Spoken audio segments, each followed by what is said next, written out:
Zoom à présent sur une voiture qui a fait rêver des millions de Français car elle représentait la réussite, le confort, la vitesse. La fameuse DS avec ses avancées techniques restera dans l'histoire l'un des objets symboles des années 60. Une voiture, un phénomène de société, une vraie légende qui méritait cette exposition que nous font découvrir Olivier Sioux et Joe Banerjee.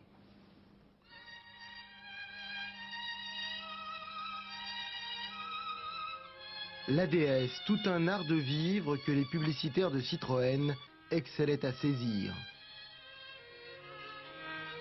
Un art de vivre mais aussi une technologie, à l'image de la suspension hydraulique. Une idée révolutionnaire lorsque la DS fut présentée au Salon de l'Automobile en 1955. Tout comme aussi les phares directionnels qui, à partir des années 60, équipent tous les modèles de la gamme. Cette épopée de la DS, une exposition, en retrace les grandes lignes à travers quelques morceaux choisis d'une carrière qui durera 20 ans et pendant laquelle plus d'1 300 000 DS et ID seront produites. Quand elle est sortie, ça a été quasiment la révolution. Et encore aujourd'hui, je dirais, c'est comme une voiture qui étonne. C'est vrai qu'aujourd'hui, toutes les voitures se ressemblent, mais déjà à l'époque, les voitures se ressemblaient. Et donc c'est une voiture qui sort de l'ordinaire.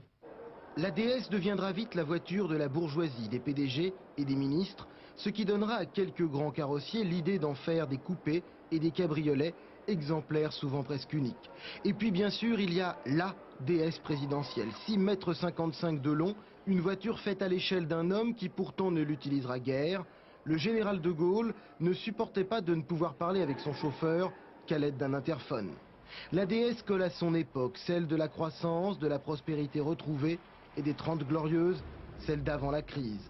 Ce n'est pas un hasard si elle demeure aujourd'hui la dernière grande voiture française, elle qui incarne si bien une certaine idée de la France.